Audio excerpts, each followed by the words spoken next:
नमस्कार। आप सभी को गणतंत्र दिवस की हार्दिक शुभकामनाएं। जब डॉक्यूमेंट पर थंब इम्प्रेशन लगाने की बात आती है, चाहे वो डॉक्यूमेंट एफिडेविट हो, गिफ्ट डीड हो, सेल डीड हो, लोन के पेपर्स हों, बैंक के पेपर्स हों, तो मन में ये प्रश्न आता है कि मेल यानी पुरुष किस हाथ के अंगूठे का इम्प्रेशन लगाएगा और अगर महिला है तो उसे किस हाथ के अंगूठे का इम्प्रेशन लगाना है। आज का टॉपिक इसी इश्यू से रिलेटेड है, तो चलिए जानते हैं इस संबंध में लॉ की क्या पोजीशन है। And please don't forget to subscribe the channel.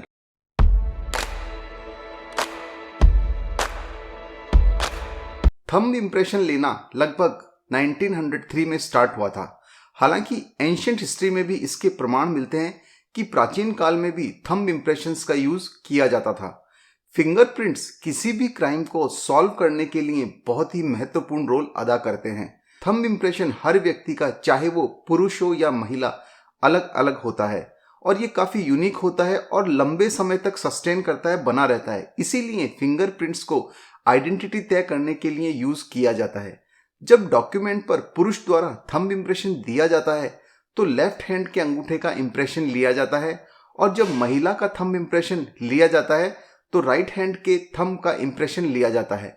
ये प्रथा प्रचलन सालों से चला आ रहा है। हालांकि इस संबंध में कोई लॉ नहीं बना हुआ है कि वुमेन के राइट हैंड का ही थंब इम्प्रेशन लिया जाएगा और पुरुष के लेफ्ट हैंड के थंब का ही इम्प्रेशन डॉक्यूमेंट पर लिया जाएगा। यह प्रथा काफी समय तक चलने के कारण प्रचलन में आ गई है और इसके पीछे वजह यह है कि पुराने समय में पुरुष द्वारा हार्ड वर्क किया जाता था और काम के दौरान अपने राइट हैंड का यूज ज्यादा किया जाता था, जिसकी वजह से आदमी के राइट हैंड में काफी कट्स आ जाते थे। इसी वजह से फिंगरप्रिंट्स अच्छे से विजिबल नहीं होते थे। इसी कारण मेल के लेफ्ट हैंड का थंब इम्प्रेशन लिया जाता था और महिलाएं, क्योंकि वो सॉफ्ट काम करती थी, इसी कारण उनके राइट हैंड के थंब का इम्प्रेशन लिया जाता था और समय के साथ यही प्रचलन बन गया। तो जब कभी भी किसी डॉक्यूमेंट पर थंब इम्प्रेशन लगाने की बात आए तो आप किसी भी हैंड के थंब का इम्प्रेशन लगा सकते हैं। लेफ्ट हैंड या राइट हैंड, दोनों के थंब इम्प्रेशन वैलिड होते हैं, चाहे वे फीमेल के हों या मेल के हों। अगर किसी व्यक्ति के हाथ नहीं है तो ऐसी परिस्थिति में उसके पैर के अंगूठे को थंब इम्प्रेशन के रूप में काम में लिया जाता है और अगर हाथ या पैर दोनों की ही अंगुलियां नहीं है तो ऐसे सिचुएशन में हाथ या पैर के आखिरी छोर को इम्प्रेशन के रूप में काम में ले लिया जाता है।